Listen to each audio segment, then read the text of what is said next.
Agora que eu pensei, vamos pensar que eu sou do agro, que eu sou bolsonarista. Peraí, deixa eu ajeitar aqui o cabelo. Ó. Esse chapéu aqui é a decoração de onde eu tô. Eu lavei e coloquei aqui. Lavei não, né? Passei um sprayzinho antes, né? Vai saber quem colocou a cabeça aqui antes de mim. Pois bem, foi só para fazer piada. Agora vamos falar aqui de gente que não tá pra brincadeira, que são os bandidos bolsonaristas. Ó, bateu o desespero aí no Bolsonaro e em muitos dos seus aliados. Por quê? Porque hoje teremos uma acareação no Supremo Tribunal Federal que não será transmitida. A imprensa não tá falando muito disso, porque não vai poder transmitir. Também tem assuntos aí acontecendo no mundo que tomam toda a atenção da imprensa, porque, obviamente, o país que é defendido insistentemente, sempre, que mais financia toda a imprensa brasileira, exceto a mídia independente, e olha que tem parte da mídia independente aí que pende para lá, esse país está em guerra aí, está fazendo mais guerras, então eles precisam muito fazer assessoria de imprensa para os Estados Unidos, por isso não estão falando aí do processo de golpe em que Bolsonaro será preso. Hoje tem a careação entre Tenente Coronel Cid e Braga Neto. O Braga Neto foi quem pediu a careação. Ele acreditava ali que ele poderia desmentir alguns pontos que o Cid falou no seu depoimento contra o próprio Braga Neto, principalmente em relação ao plano Punhal Verde e Amarelo. Porém, acontece aí que a defesa do Braga Neto acabou vendo que, olha, tem muita prova por mensagem e dependendo do que o Cid fale, o Braga Neto, você vai se complicar mais. Pior, Braga Neto, ele foi bem avisado disso aí. Você foi quem mais se complicou no depoimento ao STF. Foi você primeiro, depois o Bolsonaro e depois o general Heleno, em ordem, e nem sabe qual ordem antes, mas só sabe o seguinte, você mais. Entre o Bolsonaro e Heleno não sabe quem mais, mas você mais. Então é melhor você não abrir muita boca não, Braga Neto. Ainda mais na frente de alguém que está desesperado para manter a delação. Vamos lembrar o que aconteceu na semana passada, e agora eu vou te explicar por que o Alexandre de Moraes tomou uma decisão que estava todo mundo se perguntando. Eu vi aqui nos comentários, até eu fiz a pergunta, e vi os comentários também com a mesma dúvida. Entendi o motivo. Pois bem, na semana passada aí, a Veja, sempre a Veja bolsonarista, fez matérias que o vazamento dessas matérias se deu pelo advogado do Marcelo Câmara. Vamos lembrar Marcelo Câmara, coronel que era assessor do Bolsonaro e que foi preso essa semana passada. O que aconteceu? A Veja fez matérias dizendo que o Tenente Coronel Cid criou um perfil no Instagram, chegou a enviar selfies para provar que era ele, na época não tinha ainda inteligência artificial como hoje, então dá para imaginar que era o Cid mesmo, chegou a enviar áudios e tudo mais, e o Cid reclamou dos termos da delação e passou a dar detalhes da delação para o advogado do Marcelo Câmara. Isso, para os bolsonaristas, é um motivo para anular a delação do Cid, porque ele teria sido coagido, bererê barará. O que está fazendo o bolsonarismo, e eu já expliquei aqui, é criando uma estratégia para depois da prisão do Bolsonaro, para que eles digam, olha, e principalmente internacionalmente, o que eu vou falar vai falhar, vai fracassar retumbantemente, que é uma estratégia de dizer, olha, tá vendo, o Cid o delator do Bolsonaro foi coagido pela justiça e tudo mais, invocar o que era ali no lavajatismo, que realmente lá tinha coação. Inclusive no lavajatismo, cheguei a mostrar vídeo aqui várias vezes, teve delator dizendo, olha, eu nem vi o meu depoimento, quem escrevia o meu depoimento eram os procuradores, eu só assinava. Teve um que chegou e falou, não, eu tinha que falar do Lula, fui convocado ali, fui preso porque eu tinha que falar do Lula. Se eu não falo do Lula, não aceitava o meu depoimento, só aceitavam se falasse algo do Lula. Aí você vê, ali era perseguição, aqui não. Já tinha todas as provas contra o Cid. E ele foi ali, teve duas opções, que era ou você ajuda a investigação a ir mais rápido e fala tudo o que você sabe, e a investigação consegue chegar ali às conclusões mais rapidamente, e consegue chegar a novas provas mais rapidamente, ou você vai pagar pelo crime que cometeu, seu pai também cometeu o crime, aí no caso das joias, e sua esposa também, eles vão ser presos juntos mais lá na frente, porque eles cometeram um crime. É isso, vão ser julgados, se forem condenados, vão ser presos. É isso que vai acontecer com a sua família, ou seja, suas duas filhas têm uma chance enorme de ficarem os próximos 10, 15 anos sem pai, sem mãe e sem avô, tá? É isso. Imagine, o Cid preferiu. Veja, ele preferiu delatar. Aí depois ele não quis assumir a responsabilidade como um adulto pelos seus próprios atos. Porque, olha, ninguém obrigou o Cid a caguetar ou dedurar, ou enfim, use aí o termo que você quiser, os seus amigos. Ninguém. Ele podia pagar pelos crimes que cometeu, só. Ele que decidiu. O que acontece é o seguinte, Muita gente, inclusive, se perguntou por que depois disso tudo o Alexandre de Moraes simplesmente não anula a delação do tenente-coronel Cid e, no caso, anular os benefícios da delação. Não se anulam as provas conseguidas dos depoimentos dele e nem os depoimentos dele. Se anula o benefício da delação, porque ele claramente violou o termo. A delação era secreta e ele estava falando com o advogado do Marcelo Câmara. Tanto é que o Marcelo Câmara foi preso, o advogado está investigado, talvez seja preso também. Por que o Marcelo Câmara foi preso e não o advogado, Thiago? Porque ele subscreve uma procuração para o advogado. Quando o advogado fala com qualquer pessoa do processo, ou fala no processo, ele está falando em nome do Marcelo Câmara. Ah, mas na conversa ele não estava dizendo, olha, fala em nome de tal. Não importa.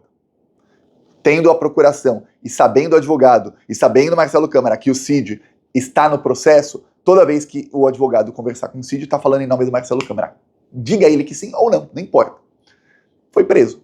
Aí, excelente advogado, hein? Conseguiu a prisão do cliente que estava solto. Seria preso só daqui uns 3 meses. Foi preso agora. Que belezinha. O Alexandre de Moraes não acabou com a delação do Cid por um motivo, porque tem acareações e ele sabe que o Cid virá hoje com sangue nos olhos para manter a delação. O Cid vai delatar todo mundo, porque senão ele volta para cadeia, vai para cadeia o pai dele muito em breve e a esposa dele. É isso que o Cid está pensando agora. E é isso que estão todos os familiares dele falando para ele, olha, deu ruim aí, ó, você foi imbecil de dedurar seus amigos e depois tentar fazer uma meia-culpa, dizendo, ah, não, fui obrigado. Olha, peraí, meu amigo, ou você assume o que faz ou não assume. E aí, sabe o que vai acontecer? Eu avisei isso aqui na semana passada. O Braga Neto vai ser jogado contra a parede. Quando ele for jogado contra a parede, é isso que está apavorando o Jair Messias Bolsonaro. Ele vai tirar o dele da reta. Como fez o general Heleno, o advogado do general Heleno, no primeiro julgamento onde eles foram tornados réus, o general Heleno, no seu depoimento, ele ferrou a si mesmo, né? E ao Bolsonaro e a todos. Mas no primeiro, onde eles foram tornados réus, o seu advogado disse, ele só cumpria ordens, ele era só um ministro. Inclusive, esse ministro, o general Heleno, depois que ele criticou o Centrão, ele foi meio escanteado do governo. Tudo que ele fazia era por ordens cumpridas, ele não tomava as decisões dele. Tá delatando o Bolsonaro, né? Falando que foi o Bolsonaro. E o Braga Neto? O Braga Neto vai fazer o quê? Ele vai falar, realmente, ó, vai ser pego na contradição e vai falar, realmente fui eu, ou ele vai acabar falando, não, é que eu tava cumprindo ordens. É isso que tá apavorando o Bolsonaro, porque todo mundo sabe que apesar do Braga Neto ser muito proativo, o Cid não era proativo desse jeito, nenhum dos outros era, mas o Braga Neto era bem proativo. Apesar disso, boa parte do que ele fez foi cumprindo ordens de Jair Messias Bolsonaro. Por isso está um desespero. Também os bolsonaristas estão desesperados e estão tentando apoio do Centrão com isso, porque o Supremo Tribunal Federal, principalmente o ministro Flávio Dino, estão indo para cima dos crimes de roubo de dinheiro público que os bolsonaristas estão cometendo. O Flávio Dino marcou uma reunião, eu falei aqui, o Hugo Mota está em pânico com essa reunião, e o Davi Alcolumbre também. Uma reunião com o Banco do Brasil, a Caixa Econômica Federal, o Banco do Nordeste, o Tribunal de Contas da União e a Controladoria Geral da União. Ele marcou essa reunião 3 dias depois ele suspender aí alguns bilhões em emendas da saúde. O Congresso Nacional passou a culpa ao Lula e falou que o Lula está demorando para liberar as emendas. O Lula falou, olha, as emendas que eu posso liberar, eu libero. As que eu não posso, eu não libero. Fim. Tenho emendas que pela lei eu não posso liberar e não vou liberar. Aí o governo Lula acabou liberando lá 1 bilhão em emendas na semana passada, porque o Centrão estava querendo emendas. Vamos lembrar que eles controlam o orçamento, tá? O Centrão, o direitão, né? São todos de direita ali, mas a imprensa chama de centro, porque eles não querem associar corrupção à direita, que eles são de direita. Então, esses partidos todos aí de direita, eles controlam o Congresso Nacional. Eles têm aí, vamos lembrar, eu mostrei aqui outro dia, 315 deputados, é mais do que necessário para mudar a Constituição, votaram ali numa votação que foi aberta, ou seja, deram os nominhos deles ali, no voto, para dar impunidade total a quem tentou matar o Lula. Quem tentou dar golpe de Estado e matar o Lula. Então você vê que o Lula tem que negociar com esse tipo de bandidagem. Uma coisa que era nos primeiros governos Lula era ele negociar com esses bandidos e fazer lá o toma lá da cá. Só que, depois das pautas bombas para derrubar a Dilma em 2015, o Congresso Nacional conseguiu tomar todo o orçamento. Porque era uma época em que eles podiam fazer o que eles quisessem de pauta bomba, que a Globo estava ao lado. A Globo não ia denunciar que o Congresso estava tomando o orçamento. Então eles começaram a abrir as brechas para depois, nos anos seguintes, tomarem controle de todo o orçamento. E aí começou a se roubar dinheiro no Brasil como nunca antes. Nunca se roubou tanta grana no Brasil. O Flávio Dino está mandando investigar e esses bandidos Então assim, peraí, não pode. Então os bolsonaristas, junto com os bandidos do Centrão, vamos lembrar que o bolsonarismo quer apoio do Centrão de todas as maneiras. O Centrão é de direita e o bolsonarismo é de extrema direita. Então eles estão no mesmo espectro político. Mas o Centrão quer fazer parte do governo Lula em muitas coisas e fecha com o governo Lula nas negociações que fazem em muitas coisas, que o Lula é o governo. Mas o bolsonarismo quer apoio do Centrão para ter maioria para dar golpe de Estado, porque a extrema-direita usa a democracia para acabar com a democracia. E usa o fato de que a imprensa é bandida a favor da direita para exatamente conseguir aí seus objetivos. E esses políticos, usa também o fato de que esses políticos querem só grana para prometer a eles, quando a gente voltar para o poder, vocês vão roubar como nunca antes. Já roubavam no governo Bolsonaro sem investigar, o Lula colocou o Flávio Dino lá para investigar, agora vamos acabar com as investigações, vocês vão poder voltar a roubar. É isso, tá?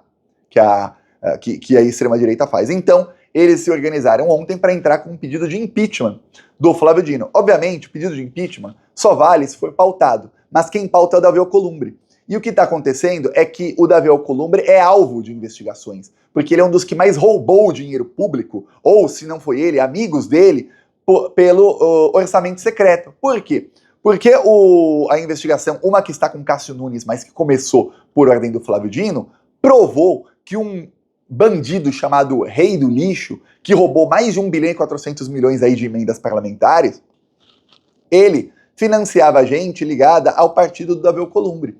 Inclusive, muita gente ligada a assessores do Davi Alcolumbre. Inclusive, a então chefe de gabinete do Davi Alcolumbre tem ligações com ele. Aí você vê, tem ligações, quer dizer que é criminoso? Não, mas você vê o desespero desse pessoal com as investigações e você vai ver que vai batendo, é só ligar os pontinhos e você vai ver, por que tanto desespero?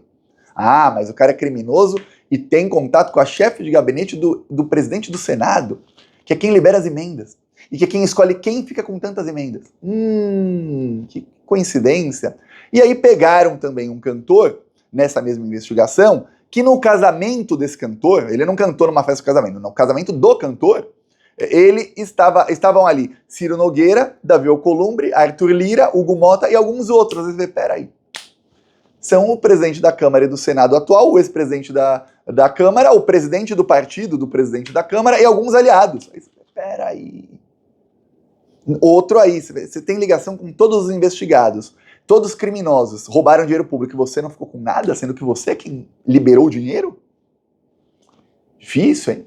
Então eles estão em pânico. Então Davi Alcolumbre está em pânico, porque muito em breve pode sair aí uma bomba atômica contra ele. Lembrando que no ano que vem ele vai concorrer novamente ao Senado. Ele precisa ser reeleito senador para manter isso tudo, senão acaba a carreira dele. Lembrando que o irmão do Davi Alcolumbre, em 2020, tentou ser candidato ali a prefeito de Macapá, que a capital do estado dele é Amapá, e não conseguiu, nem com orçamento secreto, nem com todo o investimento que eles fizeram. Então a carreira do Davi Alcolumbre, por quê? Porque a população lá tá brava com ele. Então a carreira do Davi Alcolumbre tá assim por um triz. Um triz. Se ele perde a eleição, claro que são 2 vagas, tá mais fácil para ele, mas se ele perde a eleição, ferrou. Vai acabar enjaulado, provavelmente. Se aí for comprovado que ele tinha ligação com os criminosos que pegaram o dinheiro que ele liberou, aí ferrou, viu? Ferrou.